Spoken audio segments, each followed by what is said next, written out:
The illusion of constant drive. After awakening, we often expect that once we go through a spiritual awakening, we'll come out the other side as enlightened beings full of purpose, energy, and clarity. That suddenly we'll be ultra-productive, constantly driven, and deeply fulfilled. But for many people, the reality is completely different.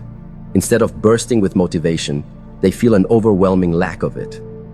They wake up in the morning and feel lost, confused, and strangely disconnected from everything they used to care about. Why does this happen?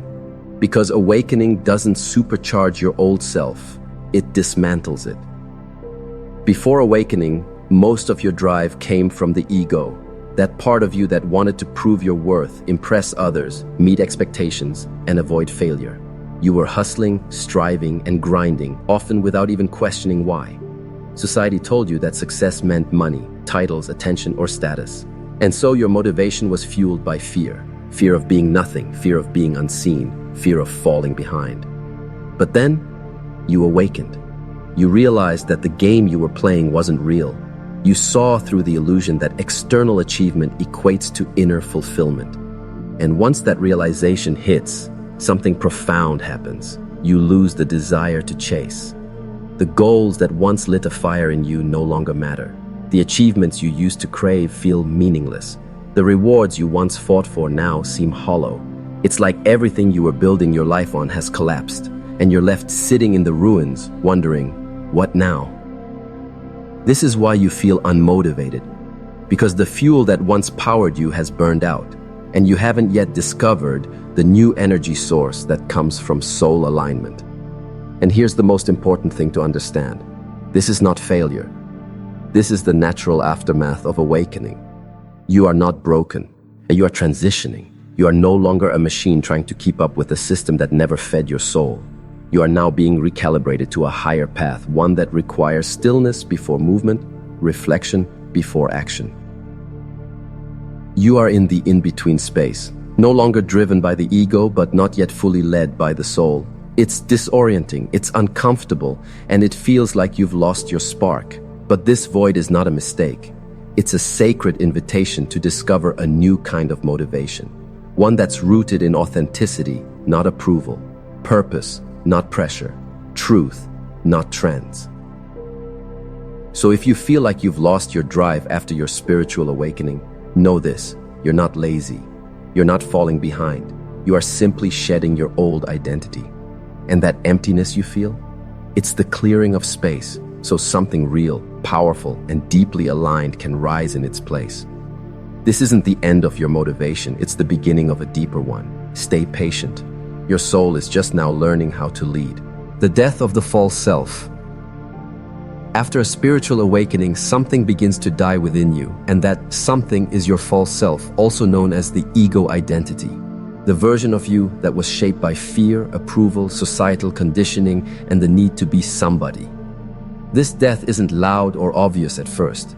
It's quiet, subtle, but deeply transformational. And with it, the motivation you once had begins to vanish. You see, the ego is what used to drive most of your actions. It pushed you to get the job, seek the promotion, chase the relationship, build the brand, buy the car, or grow the following. But what's important to understand is why it pushed you, because it was trying to validate itself. It needed constant external confirmation that you were worthy, valuable, successful. When that ego begins to dissolve after a spiritual awakening, so does the drive to prove, impress, or chase. That old engine, the one that ran on insecurity, comparison, and fear, no longer functions. And so you find yourself in a strange, unfamiliar space. You wake up and think, what's the point? Why am I doing this? Suddenly, your usual routines feel heavy. Your goals feel pointless. Your ambitions feel disconnected. But here's the thing. This loss of drive is not a sign that something's wrong. It's a sign that something finally makes sense. You've started seeing life through your soul's eyes, and the soul doesn't care about climbing ladders or beating others in some imaginary race. The soul seeks truth, peace, connection, freedom, fulfillment, and most importantly, alignment. This death phase is painful because it strips away everything you once identified with. You may no longer relate to your career, your friends, or even your own goals. It's like your entire identity is falling apart. And in many ways, it is. Because the false self must crumble so that your authentic self can emerge. The problem is this space between death and rebirth often feels like a void. You're not who you used to be, but you're not fully sure who you're becoming. And in that confusion, your motivation disappears. Not because you're lost, but because your soul is under reconstruction. You're not meant to push yourself during this time. You're meant to feel, to grieve the old you, to release the lies you believed, to allow the stillness to show you who you are beyond achievement. And slowly, sometimes very slowly, you'll begin to feel a new kind of pull, a new kind of fire, not one that screams, "Go be somebody," but one that whispers, "Come back to yourself." So if you're struggling with motivation after your awakening, know this: you are not failing. You are shedding the skin of your old self. Let it fall away. Your soul doesn't need to hustle. It only needs to remember who you are. And once you do, motivation will rise again. But this time, it will be sacred. The void is part of the process. After a spiritual awakening, many people enter a mysterious phase often referred to as the void. It is a space where you feel disconnected from your past, but not yet rooted in your future. The goals you once chased no longer inspire you. The identity you once wore no longer fits. And motivation? It seems to have vanished. You may wake up feeling hollow, indifferent, or unmotivated to do anything. But here's the truth. The void is not a mistake. It is a divine part of the process. The void is sacred silence. It's the space where your soul pulls you inward, away from the noise, distractions, and illusions of the world. It's where the ego finally loses its grip, and where the soul begins its quiet, powerful reawakening. But to someone living in a fast-paced, results-driven society, this space can feel terrifying. You're used to measuring your worth by how much you're doing, producing, achieving. So when nothing is happening, you assume something must be wrong. But nothing is wrong. In fact, something incredibly important is happening beneath the surface: transformation. The void is like winter. Everything on the outside seems still, barren, even lifeless. But underground, the soil is preparing.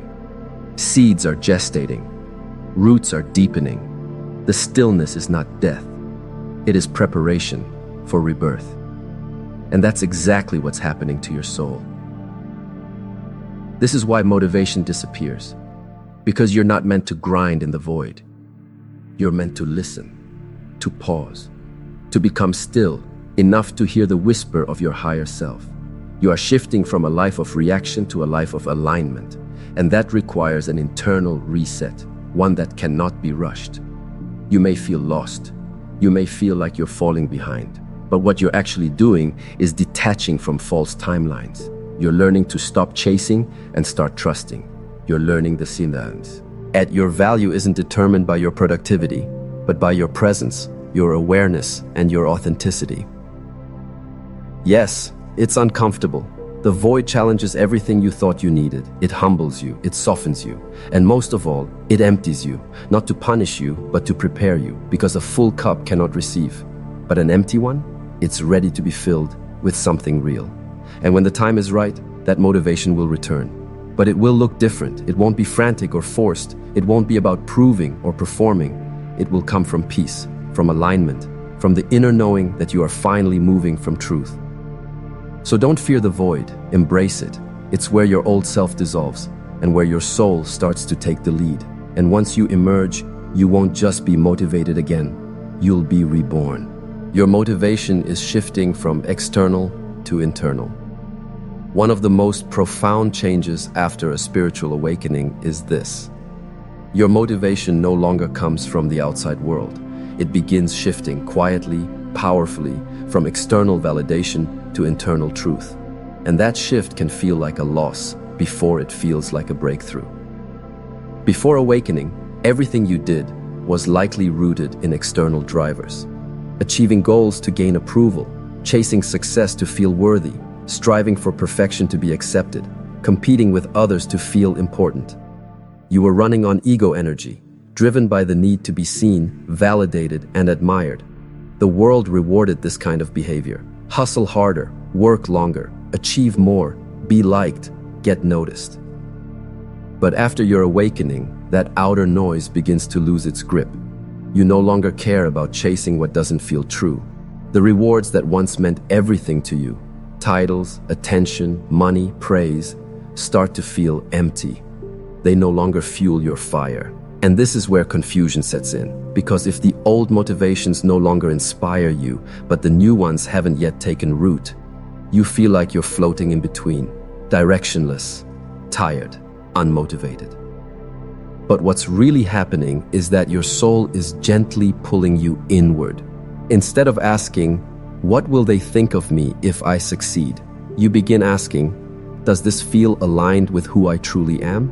Instead of chasing recognition, you start pursuing authentic expression. Instead of trying to prove something, you're learning how to live from inner peace. This transition can be jarring, especially in a world that still thrives on surface-level achievements. You may start to feel like you're not doing enough, not moving fast enough, not achieving at the pace others are. But that's only because you're learning to move from a different source of energy. You're learning to nor your soul's timing, not society's schedule. The old you was powered by anxiety, approval, and competition. The new you is being rebuilt with clarity, alignment, and truth. And this kind of motivation doesn't shout, it whispers. It comes in gentle waves, in intuitive nudges, in moments of stillness. It asks you to listen, not to the noise of the world, but to the wisdom within. At first, this soul-aligned motivation may feel unfamiliar. It doesn't come with the same adrenaline rush as the ego's hustle. It's slower, quieter, but also deeper. And it creates results that are sustainable, meaningful, and rooted in your purpose. So if you feel unmotivated after your spiritual awakening, know this: you're not lazy. You're learning to follow a higher guidance system, one that leads you not toward burnout, but toward balance, not toward achievement for show, but toward creation from the heart. And once you begin to truly listen to that inner voice, motivation will return, not as pressure, but as purpose. The rejection of toxic hustle culture. One of the most liberating yet disorienting shifts that happen after a spiritual awakening is your rejection of toxic hustle culture. Before awakening, hustle culture feels normal, even admirable. You're praised for sacrificing sleep, glorified for overworking, and validated for being constantly busy. Society taught you that success only comes to those who suffer, that worth is measured by productivity, and that rest is a sign of weakness. But when your consciousness begins to rise, something within you wakes up to the lie. You start seeing that hustling non-stop doesn't always lead to happiness. You begin to question why you're constantly chasing, grinding, and burning out for goals that don't truly fulfill you. You recognize that much of your previous motivation was rooted in fear, fear of not being enough, fear of failure, fear of being left behind. And with that realization comes a natural rejection. Your soul refuses to play the same game. You stop finding pride in overextending yourself. You stop associating burnout with success. You begin to value peace over pressure, alignment over ambition, fulfillment over fame. But because the world around you still worships hustle, this decision can leave you feeling like you've lost your edge. You wonder why you no longer feel driven, why you aren't as productive, or why you don't care as much about climbing ladders you once ran up. Let me be clear, this isn't laziness, it's wisdom. You've stopped running on empty.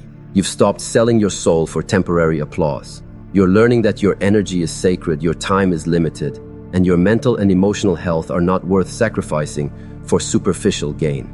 And yes, this adjustment period can be confusing, especially when the people around you are still operating on the old system.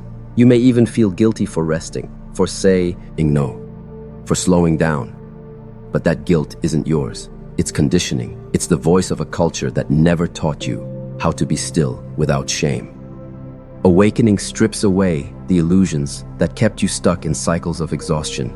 And while it may feel like you've lost your motivation, what you've actually lost is your attachment to the false version of success.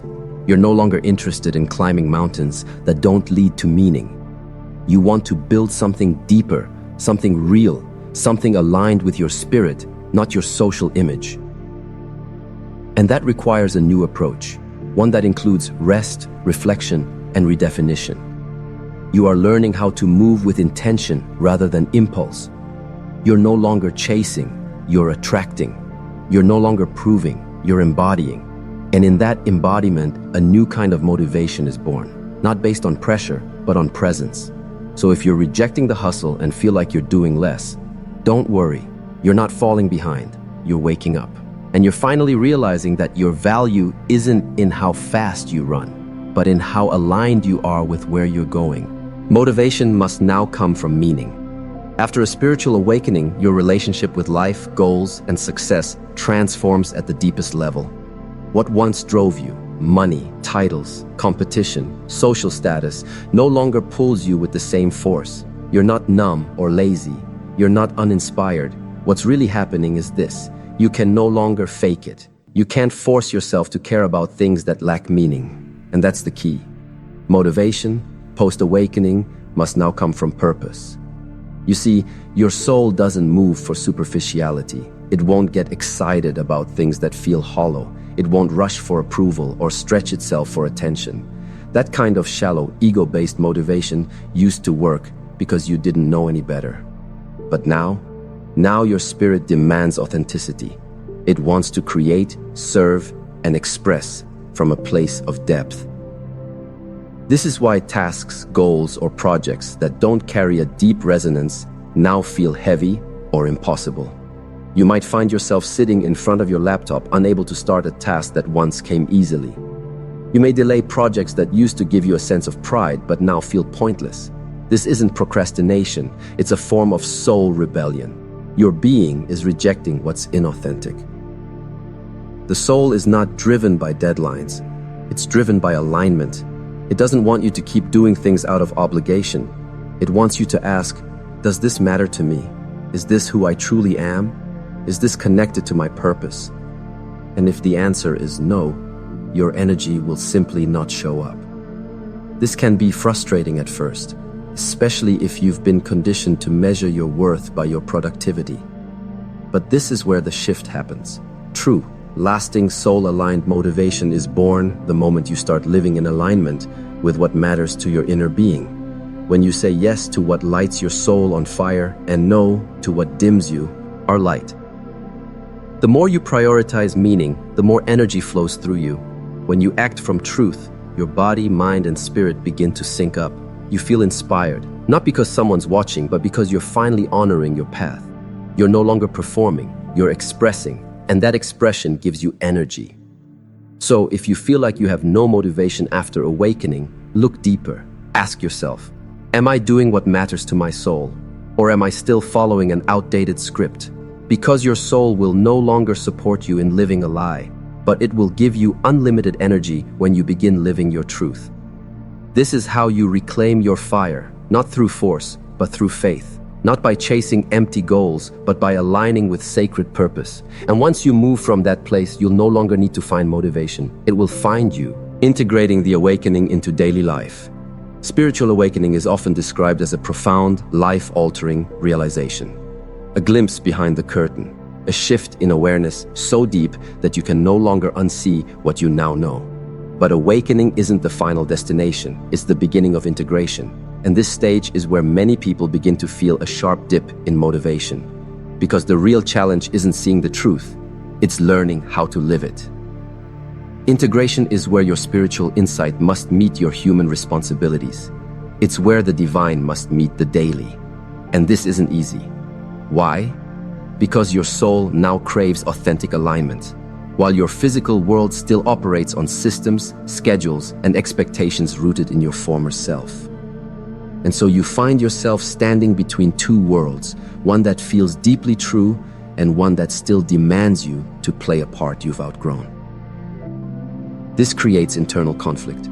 The spiritual part of you wants to rest, reflect, meditate, heal, and move with intention.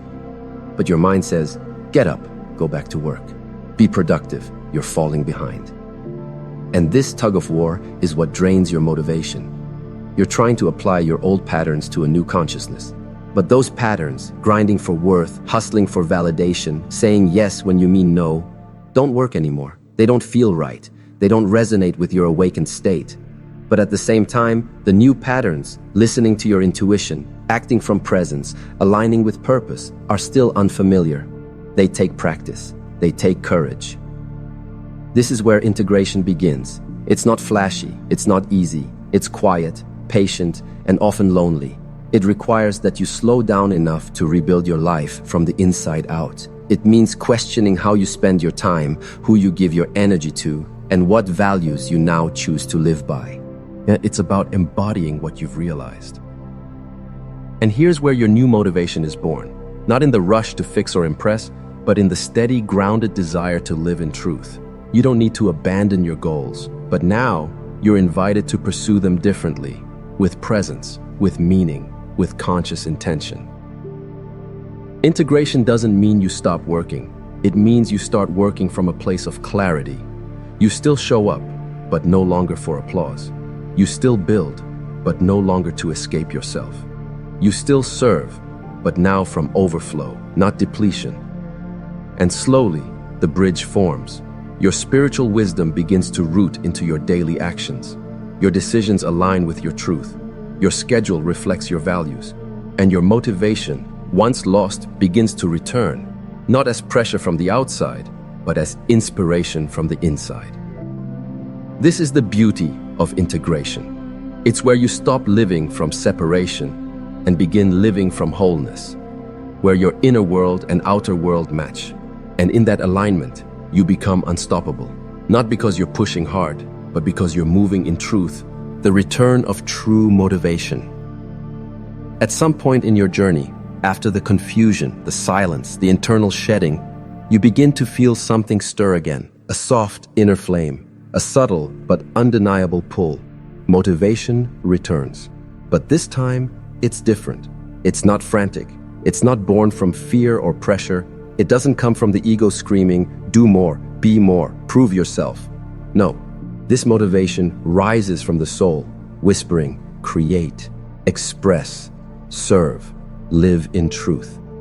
This is the return of true motivation. It doesn't hit like a lightning bolt. It doesn't flood your calendar with busy tasks. It begins with peace, with presence, with clarity.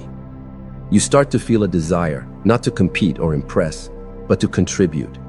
You're no longer motivated by the old measures of success. You're driven by something purer, purpose. You realize you don't want to climb ladders that lead nowhere.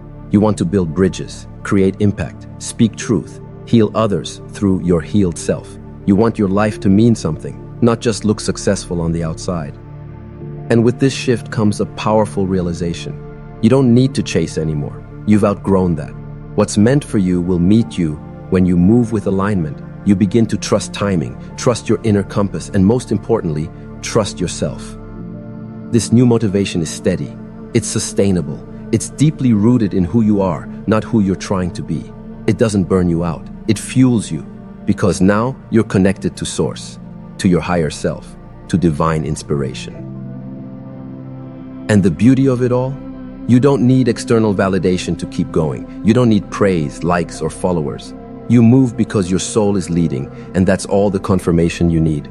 You no longer rely on adrenaline or urgency. You rely on alignment and intention. You now work not from a place of fear of falling behind, but from a place of love for what you're building. You create, write, speak, serve, not because you have to, but because you get to. Because something within you is overflowing and it wants to be expressed. And the more you align with that energy, the more the universe responds. Opportunities unfold, people resonate, doors open, and it all feels effortless. Not because you're doing nothing, but because you're finally doing what's meant for you. So if you've gone through a season of spiritual awakening and lost all motivation, take heart. The stillness was not the end. It was the womb, the resting ground, the sacred pause before your real fire emerged. And now that it's returning, honor it, follow it, trust it. This time your drive is not based on ego or illusion. This time, it's your soul calling. And when your soul calls, you don't run, you rise, from emptiness to empowerment. So, what does it all mean? Why do you feel so unmotivated after a spiritual awakening? A moment that's supposed to be life-changing, eye-opening, soul-liberating, because it is all of those things. But awakening isn't about gaining something external. It's about losing what was never real to begin with. Your motivation disappears because the version of you it used to serve has died. And before a new, higher motivation can rise from your spirit, you must sit with the ashes. This is not a breakdown, it's a breakthrough in disguise. You are shedding, deconstructing, dismantling all the layers of conditioning, pressure, and ego that once told you you are only worthy if you perform, hustle, achieve, and please. But now that you see the illusion, you can't go back. That old fuel no longer works. That's why nothing excites you, nothing drives you, and everything feels meaningless. Because you've entered the sacred space between two selves, the self you've outgrown and the self you're becoming. But let me tell you this, the emptiness doesn't last forever. The void you're in is not a punishment, it's a reset. It's grace in disguise, because only in that void can the real you emerge. The version of you that's no longer driven by fear of missing out or fear of failure or fear of not being enough, but instead driven by truth, purpose, love, and alignment. The reason you feel no motivation is because the old story has ended. But here's the good news. You are the author of the new one. You get to decide how this next chapter looks. You get to build a life not based on survival or societal expectation, but based on inner peace, spiritual alignment, and soul fulfillment. So don't panic in the stillness. Don't fight the pause. Don't resist the void. Learn to befriend it. Let it teach you. Let it prepare you. Because the deeper you go within, the more toward it. Be powerful, you'll rise without. Your new motivation won't be loud or rushed. It will be steady, quiet, deeply rooted in your being. It won't demand attention. It will command purpose. And you'll know it when it returns, because this time, it won't drain you. It will energize you. The world needs more awakened souls doing meaningful work. The world needs your light, your story, your wisdom. But it must come from the authentic you, not the version you once pretended to be. That's what spiritual awakening gives you. Not just clarity, but courage. Not just insight, but inner power. So breathe, rest, trust. Your lack of motivation is not the end. It is the sacred silence before the real voice begins to speak. And now, here's your final reminder. You didn't come this far to go back to sleep. You didn't wake up to live like everyone else. You woke up to rise. So rise with intention, rise with grace, and above all, rise with soul. Your new motivation is coming. Get ready.